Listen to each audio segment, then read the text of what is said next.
The following broadcast is brought to you by the iGolf Sports Network. Golf Talk Live is sponsored by the iGolf Sports Network and Golf Tips Magazine. Here's Andrew to tell you more about our sponsors. iGolf Sports is a live stream broadcast and media production company providing quality programming designed to attract the golfing enthusiast. And Golf Tips, the game's most in-depth instruction magazine, including reviews on the latest equipment, tips from top teaching professionals, all designed to help you improve from tee to green. Welcome to Golf Talk Live with your host, Ted Odorico. Join Ted each week as he speaks with some of the best in golf. This week's special guest will join us a bit later. But first up is another great discussion on Coach's Corner. So let's introduce tonight's Coach's Corner panel.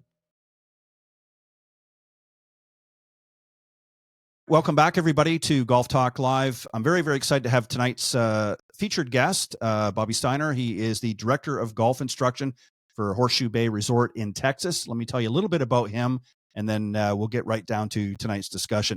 So, as I mentioned, he is the Director of Golf Instruction for Horseshoe Bay Resort, and he has had an incredible career as a golf instructor. He began his career back in '96 in Asheville, North Carolina. Then in 1999, Bobby moved to Palm Springs, California to serve as head teaching professional at the Westin Mission Hills Resort, Gary Player signature course. Bobby spent nearly 2 decades at the Westin working one-on-one with thousands of golfers of all levels and thousands more through Golf Digest and the ESPN Golf Schools. And as I mentioned, he's currently the Director of Golf Instruction at Horseshoe Bay Resort in Texas, where his knowledge of the game is as evident as the passion for his passion for teaching. So, Bobby, welcome to Golf Talk Live. Yeah, it's so glad to be here. Thanks for having me. I appreciate it. We have had, obviously, Horseshoe has been on the show. We've had some guests before from here, but we have not had you on here. And I'm really, really excited because as a fellow teach professional, I've always liked to pick their brains. And I think it's always good to get a little bit. So let me start this off. I think the simplest way is we get a little bit of understanding of your professional career and where things sort of started. But when was your first recollection? When did you first sort of take up the game as a youngster, or what age were you when you first learned to play golf? No, I came on pretty late as aspiring teaching professionals go. I was 20 before I ever touched a club. So Oh, wow. I'm unique in that I remember as an adult shooting over 100. And I put down the entire world and decided I was going to become a golf professional. And, you don't get a lot of support whenever you're quit college and you're telling everybody you're going to be a golf pro and you can't break 100 yet. But I waited tables at night and I played golf all day. I was the first person on the golf course. And if I didn't have to work that night, I'd be the last person to leave. I did that for 8 years until I took my player ability test. Passed that. I got into the PGA program and started teaching. And that's in '96. So it's been a great journey. It's been I just can't imagine doing anything else, and I'm so glad that I dropped the rest of the world for golf. What is it about the game that, I mean, we always hear, and it's sort of cliche, I guess, a little bit. We always hear, you hit that one beautiful shot and it just brings everybody back. But what was it for you about the game that really appealed to you? I mean, obviously you're in the profession now, but when you first started playing the game, as well as I do, it can be pretty darn frustrating for a lot of folks out there. But what was it about the game that really appealed to you? What was the challenge of it? What was it that just sort of spoke to you and said, I want to be a part of this? I couldn't believe how exceedingly difficult it was. And here's the thing about golf that's different than every other game, it seems to me, is the contrast, the difference between your best shot and your worst shot. If someone's teaching you to do a back flip off the high dive, the first time you do it from that point forward, you can always do it. But just because you make a 6-foot putt today has no bearing whatsoever on the next 6-footer. And so it's maddening, that's what makes the good shots so rewarding is just because right around the corner there's no guarantee after 17 great holes that the next hole won't be absolutely disgraceful. And so one must always be on the lookout for oneself and be ready to play and bring it. And one little lapse in concentration is enough to lead to utter rout. And so I just found the challenge back then and still to this day the most rewarding aspect of it. It's funny that you say that because I've had the pleasure of interviewing a lot of professionals and players as well. And I don't think I've ever heard anybody describe it as eloquently as you just did right now of exactly what people experience playing this game. Because you're right, you can make that 6-foot putt, and you're thinking, "Wow, I'm just, this is great." And the next day, you can't make a 3-foot putt, and you're saying, "Well, what happened to the guy that was, out the golf course yesterday?" Same thing, with your, shots off the tee. You get up to the first tee in day one, and you're having a great time, and you're hitting some good drives. And then all of a sudden, 3 or 4 holes down, the wheels fall off the bus and you can't seem to put anything together. So it can be maddening, but it again, not to sound cliche, but that one good putt or that one good shot off the tee is enough to bring a lot of people back. And some people find it on the range, some people find it on the golf course, but nevertheless, we wouldn't be in business if they didn't. So it makes it interesting. I'm also, yeah, I didn't mention, and I want to bring this out a little bit more about you, and then we're going to get into obviously Horseshoe and that as well. But you've authored 4 books, and I want you to talk a little bit about that. And then you're also the creator of the Perfect Swing Tempo Tuner training system. I want you to talk a little bit about that. I think it's always important, when I have fellow professionals on that have worked to make this game easier for the rest of us out there. I wanted to give you a chance to talk and brag a little bit about that if you want. So talk about the books. What are the books about? Are they all golf related, or are they a little mixture? 3 of the 4 are golf related. The first book, so I first started writing a column called Golf, Heart, and Soul. That was back in 2001, April 2001, for the Palm Springs Daily paper. And after about a year, what I did was I told stories. I had characters with whom I walked the golf course. This was sort of fictional stories, all to teach golf. And Right. after about a year, other papers started picking it up, and other papers started picking it up. And pretty soon, I had a lot of papers across the country. And then soon a literary agent from New York called and said, "Hey, Bobby, love how and what you write. Let's put the book together." And so my first book, Muni, came out in 2004. And that was that was a lot of fun. I got to travel at Nordstrom. Actually, I was the only. My book Muni was the only book that they carried in their entire store in the men's sections, all 152 stores, and that was a wonderful thing. Golf America magazine called it Golf Book of the Year in 2005, and that was a wonderful experience. Since then, I've had another book called. Let's see, it's the this is a I subtitled it it's called My Little Book of Practice Games, subtitled Short Game Mastery, and it's basically it's a handbook on how to with 20 different practice games and a score sheet that goes with that. But also got another book called The Little Book of the Big Success, and it's a takeoff of it's motivational speech that I first gave here at Horseshoe Bay Resort back in in 2019, and since has grown. And that's been a fun book too. But it's more inspirational. I think whenever COVID hit, in particular, we were all a little bit restricted in what we could do. That served as a real inspiration to branch out a little bit. But golf is my thing, and in terms of the Perfect Swing Tempo system, it became clear to me a long time ago that you've got to get a hold of yourself and putting a confident, relaxed swing on a golf ball before anything else will ever work. All the mechanics in the world, all the understanding of mechanics and the rudiments of form do you no good whatsoever if you don't have the ability to relax, if you can't make a good, confident swing. The mark of which is a balanced, relaxed finish. And so that the Perfect Swing Tempo system is all about kind of teaching a little bit in reverse. And that is, hey, let's start with a relaxed, balanced finish. I'll never forget Jackie Burke Jr., who just passed away last year at age 100. In his book, he talked about the need. He said if you brought up different people like Ernie Els and Fred Couples and Gene Littler from way back when, and ask what phrase comes to mind when you think of these type players. Well, most people say, oh, tempo or rhythm or this or that, but rarely will they say balanced. And he's saying, and his argument was, and I think it's great, is that you get rhythm and tempo by being committed to balance. If you're balanced, perfectly balanced, and that is completely balanced and relaxed at your finish, then the tempo, the rhythm is something you'll get for free. And so that's been a real rewarding thing and an eye-opener for a lot of people to find out that they can hit the ball farther in many cases by simply relaxing and learning to allow the club to swing. And I think something that we've learned in the business here in the last, probably decade or so is um, that the swings are different for everybody. We've started to have a better understanding that, no one swing fits all. I mean, obviously there's certain components of the golf swing, club face at impact and that sort of thing that are consistent with even the best players. I mean, you look at somebody like Lee Trevino, you mentioned a couple, Ernie Els and Freddie Couples. You look again, their swings are somewhat different.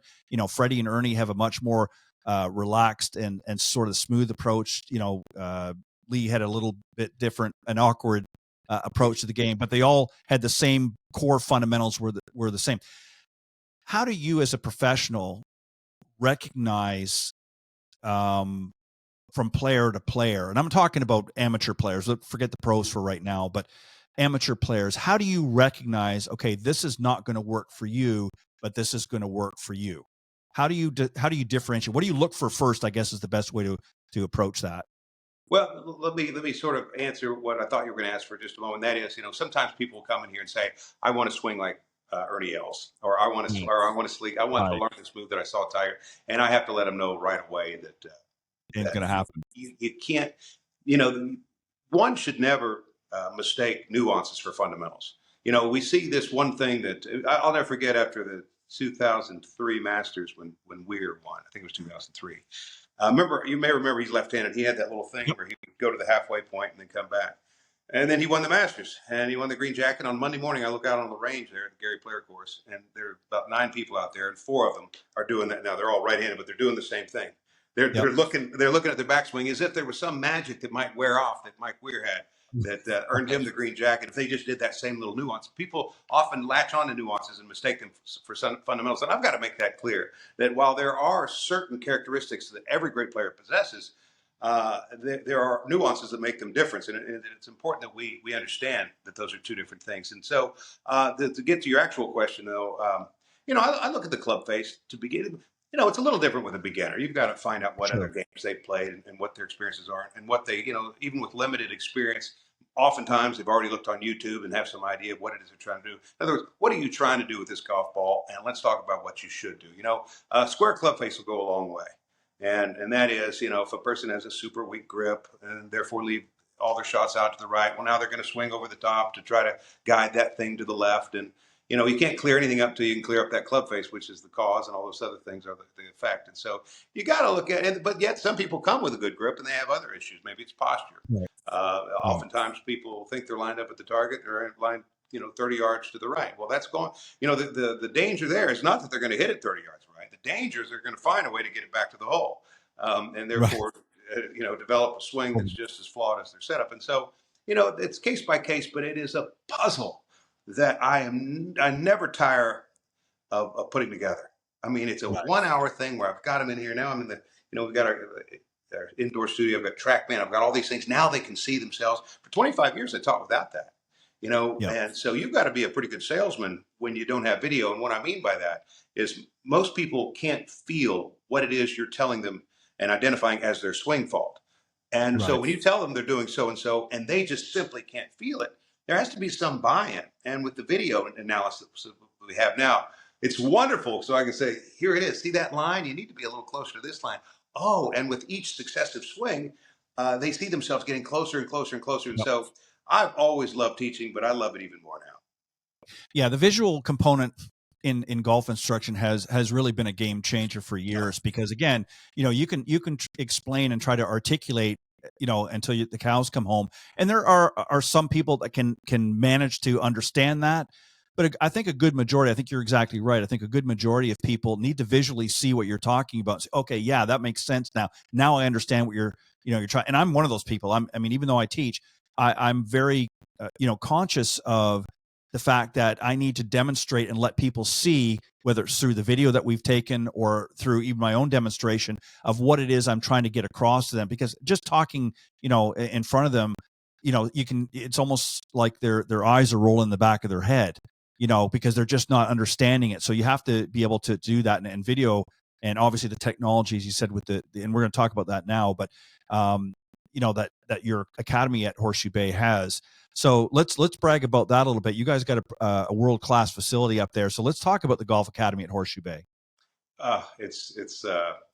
We had our soft opening in December, and then our grand opening in March of this year. And they built it and put it together in one calendar year. Started in January and got it together by December, and it's absolutely beautiful.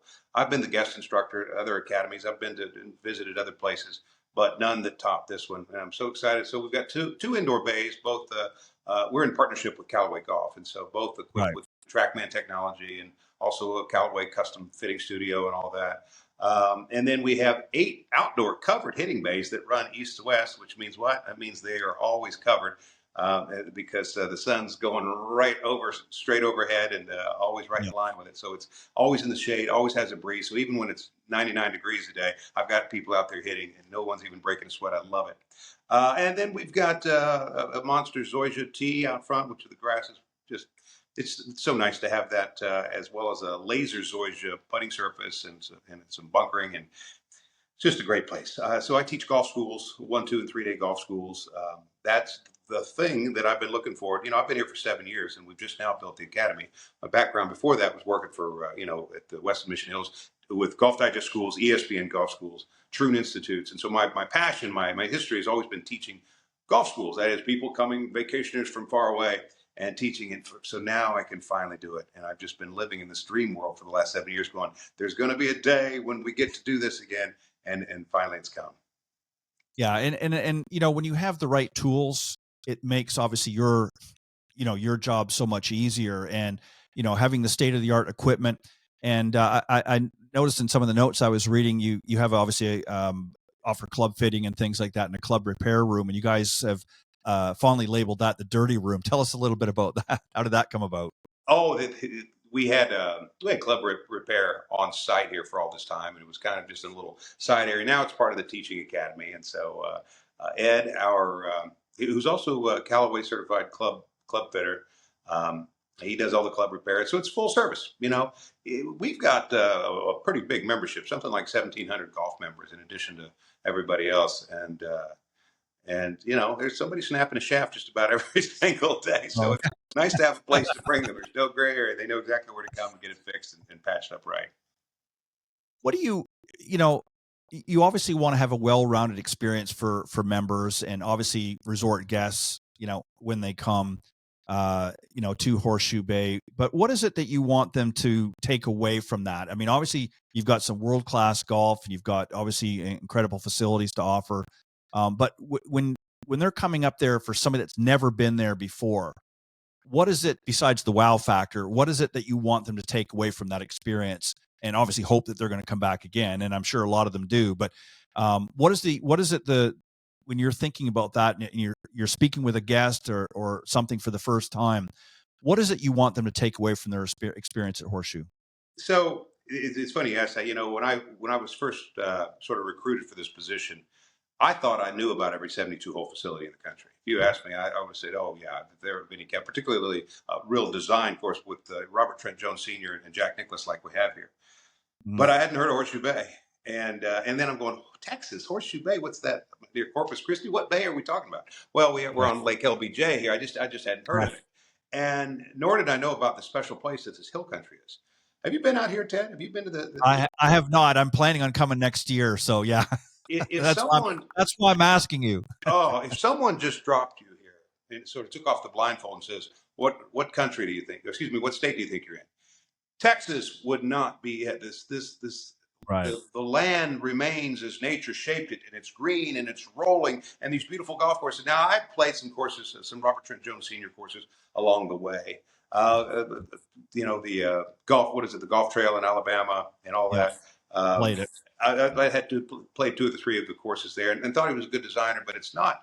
But it's only after being here that I truly appreciate, particularly these courses, because we have Ramrock that is tough. And one of my, Bill Pelham, who's a former PGA Tour player, told me, he said, oh, you're moving to Horseshoe Bay, wait till you play Ramrock. That's a tough golf course. And for him to say that, I knew it must be tough.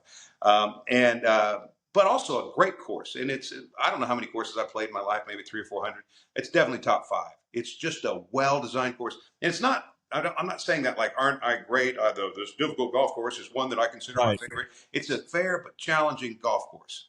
And then Mhm. Apple Rock, which is picturesque. If someone just dropped you there and you really didn't look at maybe some of the architecture of the home, you would think you were probably in the Shenandoah Valley or maybe the mountains of North Carolina, something like that. It's just, yeah, it's green and rolling and hilly, and these elevated tee shots and elevated greens and valleys. I mean, it's just absolutely beautiful here in the hill country of Texas. And then Slick Rock, which is the third Robert Trent Jones Senior course, it offsets the other two. It's from 1973 is when it opened, and it's only 6,600 yards, and it just doesn't have the teeth of the other two, but it's still Right. beautiful. And if someone's played here a long time and they say, you say, what's your best score here? And they tell you what their best score. You will assume they probably shot that at Slick Rock because it's just the easiest of the three, most user friendly, I suppose. But nonetheless, it's a challenge and it's fun, and it's got the $1 million hole. So beyond that, the other thing, and this speaks to your bigger question about what do I want people to see? When they leave here, they go, what. You had a great experience at Horseshoe Bay. What was it? Well, was it the golf? Yeah, the golf was great, but it wasn't just that. Well, what was it? The marina? Oh, the marina was fun. We went out on jet skis. We spent time Right. on the beach. That was great too. But that's not it. Well, was it the restaurants? Oh, the restaurants were great. We had a different dining experience every night. All kinds of international cuisine. It was great.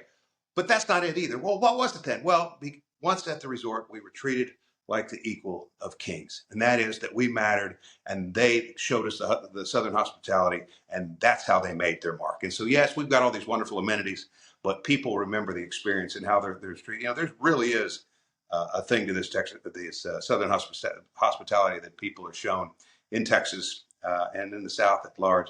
But it's that sort of thing, and I love it because when people come back and they say, well, I know you saw us last year, but you're going to see us every year because we just haven't found a place like this.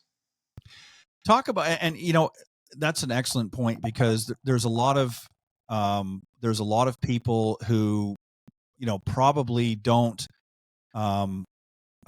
fully appreciate how important the staff, how important the support teams are, and not just for the golf but for the other amenities that the resort offer. And you really sort of laid that out quite well, and that is that it's not just the facility, it's not just the amenities, it's how you're treated, how people welcome you when you're coming into the resort, how they're making sure your needs are met. And that's something that you've been able to experience now for a number of years. And from a golf experience, again, people want to, they're coming there to play. They're going to be challenged, whether they're playing Slick Rock, whether they're playing, Ramrock or what have you.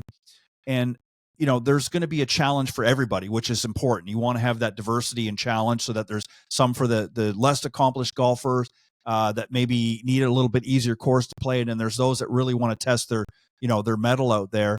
How important is that you want to make sure your staff that you have there in the golf side of things, make sure that they're making the most out of that experience for the customer?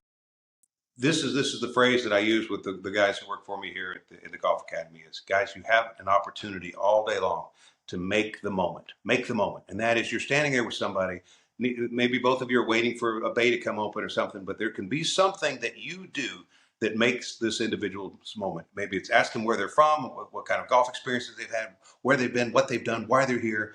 And suddenly that 2.5 minutes that they had to wait for something flies by, and they're excited because they got to speak to somebody who could have just remained silent. You both could have waited, doing absolutely nothing except a little bit of thumb twiddling. So anytime we can make someone's moment, make the moment for someone, it's meaningful, and it carries long beyond this moment. And once the staff sees that and feels that, and it's contagious. Giving good service and going out of your way for somebody and seeing the look on the person's face is something that once you experience that, you really want to feel that all the time.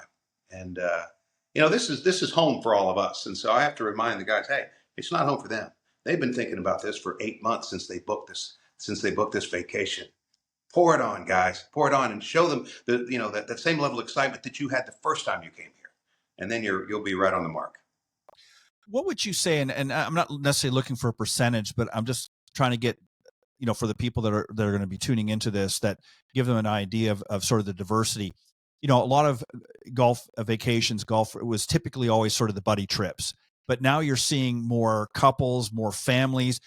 would you say that Horseshoe over since the 7 years that you've been there, that you're seeing more families coming now and not just so much, I mean, not saying there aren't still buddy trips. Are you seeing an increase in that, or is it pretty much the same? Or is it the other way around? Are you seeing more buddy trips as opposed to family? Because obviously you have a lot of amenities there. You touched on a few, and we could talk about some more. But where are you seeing the biggest growth, I guess is the question I'm asking. I see it in the family trips. This is a place, because we're 4 hours to Houston, or a little less, depending on where you are in Houston. Less than 4 hours to Dallas, 3.5 hours to Fort Worth, an hour and a half from San Antonio, 1 hour to Austin. There are a lot of places that you don't have to get on from that you don't have to get on an airplane to come here.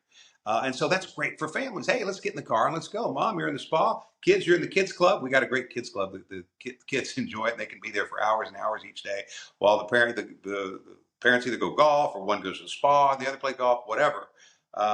And all, plus the marina and the pool, and Right.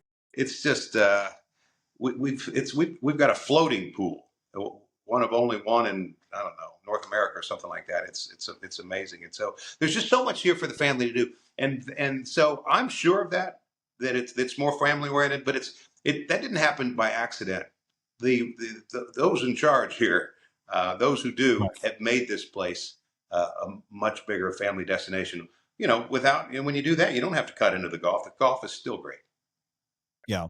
And I think, again, offering a lot of things like that, like the water sports and water activities, you mentioned some fine dining and that, some great dining experiences, and again, the fact that you're literally a short distance from so many major centers in Texas makes it an ideal spot to come, whether it's for a weekend or whether it's for, a family vacation for the summer, what have you. Makes it so that it's, hey, we can just hop in the car and go. It's not that far of a drive. And even if you do want to fly, it's a short flight, to come in there so again, there's a lot of diversity, a lot of options there. I want to go back to the Academy a little bit, because you mentioned this, and I want to get you to talk a little bit about this. You said early on that you really enjoy and have enjoyed doing golf schools. Mm-hmm. So tell us a little bit about the golf schools. You have, I think you said 1 and 2 and 3 day schools. Is that correct? Yes, 1, 2, and 3 day schools. So when I started back with the Troon Golf Institute back in the late 90s, we would do 4 hours of instruction in the morning, and then you break for lunch, and then you do 2 hours, a 9-hole playing lesson with them, and then and then a recap and all this sort of stuff. Well, since then, it's become clear to me that that's just too much for some people. They like to get some instruction, but one can only internalize so much. There's so many, only so many hours in a day. And so what I've created here has been a golf school where we do 2 hours in the morning, break for lunch, and then we do a 9-hole playing lesson every single afternoon. And so that's either 1, 2, or 3 day. On day 1, we do putting and chipping in full swing. That's all with video analysis, of course. And then on day 2, pitching and bunker play, and full swing again, full swings every day. And then on day 3, recap of those 4 short game areas, as well as unlevel lies, and then full swing as well. And I'm going to tell you something. 2 hours goes by pretty quick when you've got to cover 3 topics. But again, it's that fast-paced thing where it never drags that you're shooting for. And if they want to do it another one next year or whenever, they can do so. But I just found in all those years, even back before, we're all in a hurry now. Or at least as a society, we're more in a hurry and ready to. Right. People are checking on their phones more, and they just can't put up with downtime. Even 20 years ago, it dragged to do that much, where people just can't learn anymore. You got this aha moment that you discovered with chipping, and now we're doing pitching, and there's the tweak that's a little different. But now I'm confused. These 2 aha moments are in conflict, and so minimize it to a couple of hours, and then they can walk away retaining the most. And so that's what we've done. Yeah, and that's a great point as well, because I think you're right. I think a lot of people, our time restrictions are much different than what they used to be. I mean, people are working in some cases longer hours. People have more family obligations, and there's just that sort of a faster pace, and people just don't want to spend. I mean, even with golf, and I'm sure you guys have noticed this, and maybe maybe you've already done it, or you're thinking about making some adjustments, but you're seeing people come out and say, as an example, I don't know if I want to play for 4 hours or 5 hours or whatever anymore, and I'd like to play some holes, but I don't even know if I want to play 9. Are you guys looking at that, or do you offer that at this time where resort, and I'm talking about resort guests mainly, but where they're saying, hey, I don't know if I want to do 18 anymore. I want to maybe just do 9 or even, other options, 6 holes. Is Yeah, that something you guys are in looking the at? afternoon, we have a 9-hole rate. I mean, there's no 6-hole rate unless we have Right. something special going on where something's happening. But yeah, in the afternoon we have 9-hole rates. And as it goes, the tee sheet is so, we get a lot of rounds in, and so it's Yeah. probably not. It's not a good thing for us to have 9-hole rounds going out in the morning, right in the middle of No, of course not. but yeah, in the afternoon, that's certainly something that's offered every single day. And yeah, people are. People want to get on with it and want to fill every single moment. And that's the other thing is, um, I'm not slighted by that maybe more than 2 hours would be too much. They've got that's the whole reason we have other things to do here at the resort. Fill your time. Yeah. I'll take up 4 hours of it, including our 9-hole playing lesson. After that, I find a lot of people may or may not play golf because, with the golf school, they're free to play for the rest of the day if they choose to. Often two buddies who are here on doing the golf school together will go ahead and play. They'll play till dark. That's the whole reason they're here. But a husband and wife will say, you know what, we're going to go over to the beach and then we're going to go to dinner tonight. So we're done. The golf school's over at 3. We're going to go make the rest of our vacation doing something else. And that's great. What do you, and this might seem like a rhetorical question, but what do you love most about your job? Oh, so think of it like, here's the thing. If you listen to two people sitting at the bar, for instance, talking about golf, and Fred and Joe, Fred says, man, I haven't made a putt inside of 6 feet in 2 weeks. And Joe will say, well, yeah, I haven't hit a fairway. And then he'll say something about his own game. He'll say something about his own game. Neither one of them care at all about the other one's golf game. They're just making this isn't a conversation. This is two guys making loose statements about their own game with no concern whatsoever for the other guy. Right. Golfers are like that. It's that kind of game. And so I am that other guy who cares about your game for that time that we're together. And because of that's a very special role and feels quite good to the individual, to the student. Hey, finally, someone's asking me and asking second and third level questions about my experiences. And so I feel, what do I love about my job? I love how people feel walking out of here. Because I'm a teammate. I'm making sure that we addressed exactly what their goals were before designing the lesson, before embarking upon what it is we did. But it feels good to be a teammate. I'm a teammate. And when people send me emails a week later going, hey man, you're not going to believe this. I had a rough round the day after, but the day after that, I shot my best ever. What's better than that? We're all, every single one of us who play golf, it doesn't matter the level, are in it for the same thing. And that is, we want a good round for us, whatever that standard is. That's all any of us want. When someone finally makes that putt to beat their friend for the first time ever, that means as much to him as it does when a tour player wins his first tour event. It's what it means to the individual, and it really is apples to apples in that way. So when you keep that in mind and realize that this is a big deal, and that you get to be part of that, it's pretty special. Yeah, I've played with that foursome. That's very competitive. And I mean, you would think you're playing in the Masters, or the U.S. Open or something like that. And they're like, I mean, it's like, come on, just putt the ball. And they're, no, hang on a minute, man. I've got to, and they're lining up for, it seems like forever. And it's like, come on. But, you're right. It again, I think this is why so many people love this game. I mean, you can get out there and struggle like no end. And then all of a sudden you hit that one pure shot and you're right parked up next to the hole, your approach shot, or you get on there and you've got that, 6, 7, 8 foot putt, to make birdie, and it drops in, dead center. And it's like, wow, to finish up a good round.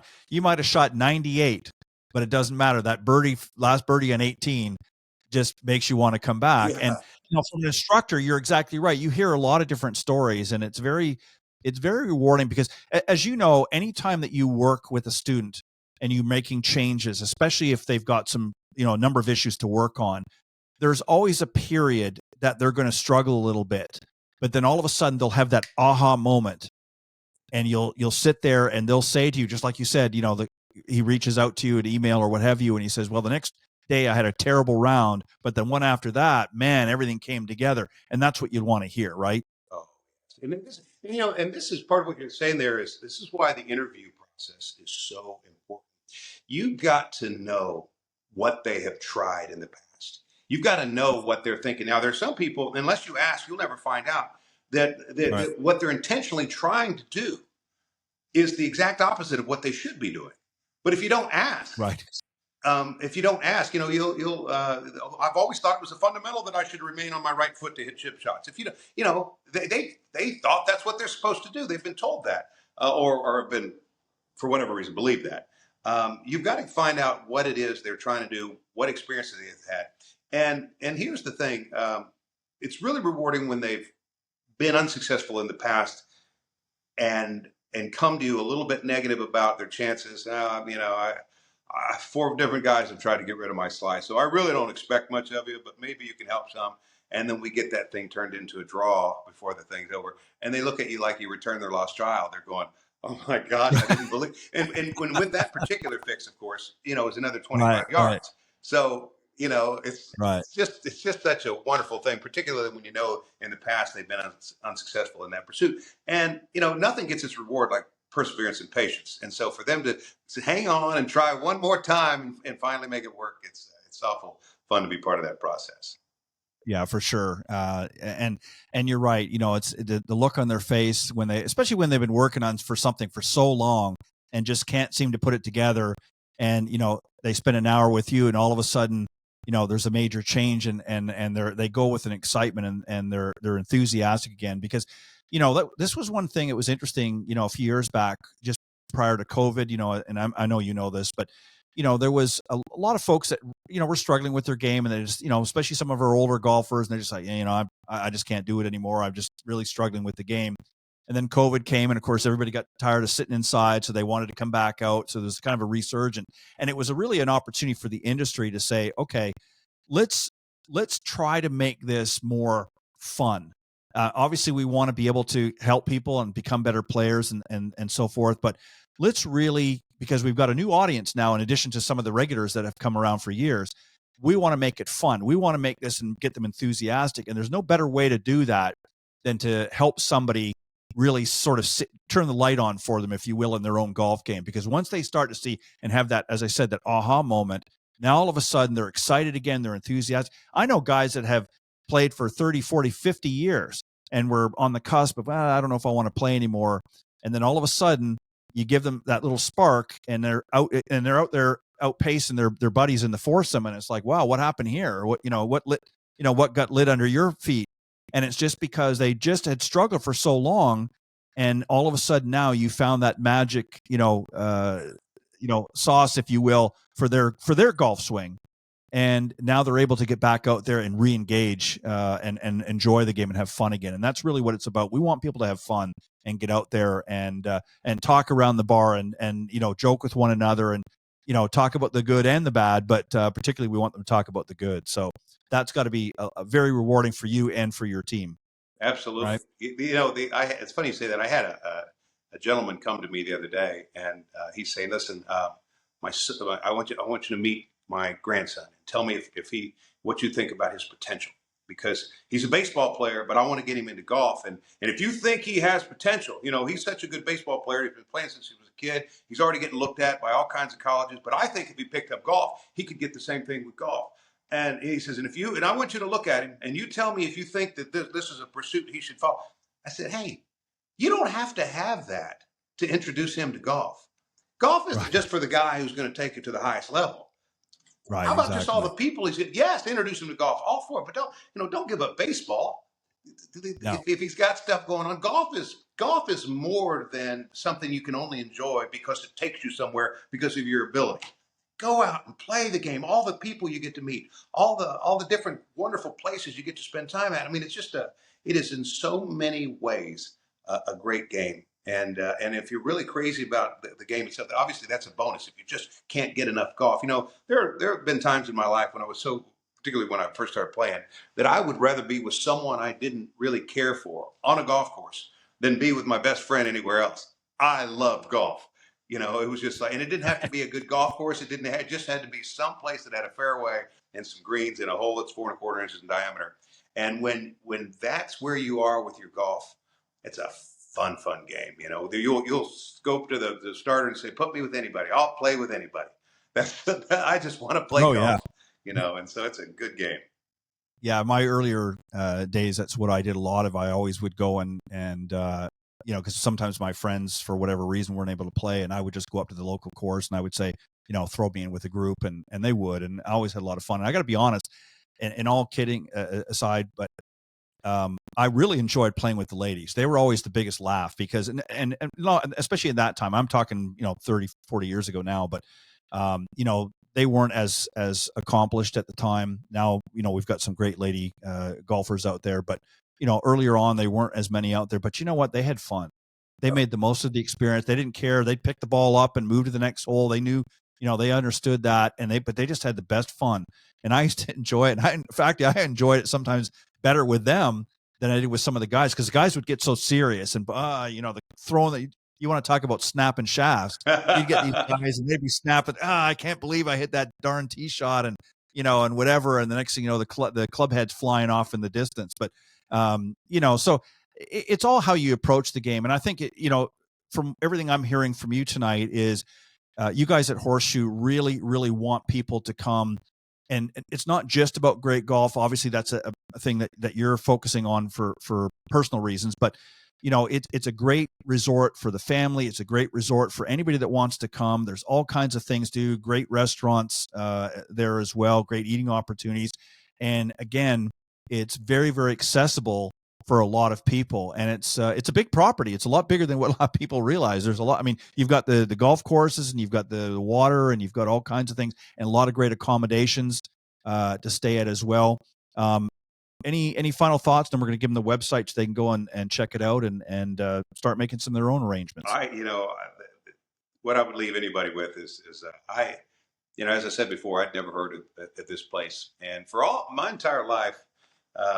I always had that sense that, you know, I'm going to move on yet. I haven't yet found home. And this place, once you get here, it's so relaxing. You know, I've got friends and family who come every single year because they, you know, some don't even play golf. They just, the vibe. It's almost like there's this protective dome over this wonderful place away from the cruelties of the world. It's a magical place. Horseshoe Bay is, you know, even without the lake and the golf, but it has both of them. I would recommend anybody come to the Texas Hill Country. Stay at Horseshoe Bay. If you like wineries, there are dozens and dozens of those within a short driving distance. In addition to all there is to do here at the resort. And so, but don't take my word for it. Check it out online. Go on there. We've got a world-class, award-winning spa. In addition to everything else, and all the information is there. And if I can have anybody here in a golf school, 1, 2, or 3 day golf school, which is a fine accompaniment to a vacation, I think it'd be worth your while. Yeah, no excuses for your golf game. You've got an opportunity to work with Bobby and his group out at Horseshoe Bay. All right, if you want to get more information, go to hsbresort.com. That's www.hsbresort.com. All of the information there, all about the golf courses, all kinds of things. Plan your trip. Reach out to the staff there, and I'm sure they'll help make a great trip for you. Whether it's a golf trip or whether you just want to go out there and enjoy some of the other amenities that they have to offer, just go to hsbresort.com. Bobby, I want to thank you very, very much. I'm excited. I can't wait to come out there. I have not been there yet, but I've heard a lot about it, and I've been meaning to come out. And unfortunately, this year I'm not going to be able to make it, but I'm coming next year. I don't care if I got to walk. I'm coming next year, so I'll make sure that I get in touch with you. Hang on tight for a real second, Bobby. I'm going to close up here on the show. I want to thank everybody for tuning in tonight on Golf Talk Live. A special thanks to my earlier guest, Jim Endicott, for joining me on the Coach's Corner panel, and also for my good friend and co-host, travel expert, Robert Kaufman, alongside this evening's special travel guest, from Gamble Sands, Blake Froling. Thank you, Blake, for joining me as well. And obviously a special thanks to my featured guest of the night, Director of Golf Instruction at the Horseshoe Bay Resort in Texas, Bobby Steiner. Bobby, again, thank you. It's been a pleasure. My pleasure. And I will see all of you guys next week right here on Golf Talk Live. God bless everybody and have a great weekend. Thanks for joining us. We hope you enjoyed this week's broadcast of Golf Talk Live. We'd like to thank this week's Coach's Corner panel, and a special thank you to tonight's guest. Remember to join Ted every Thursday from 6 to 8 p.m. Central on Golf Talk Live. And be sure to follow Ted on Facebook, Twitter, and Instagram. If you're interested in being a guest on Golf Talk Live, send Ted an email at ted.golftalklive@gmail.com. This has been a production of the iGolf Sports Network.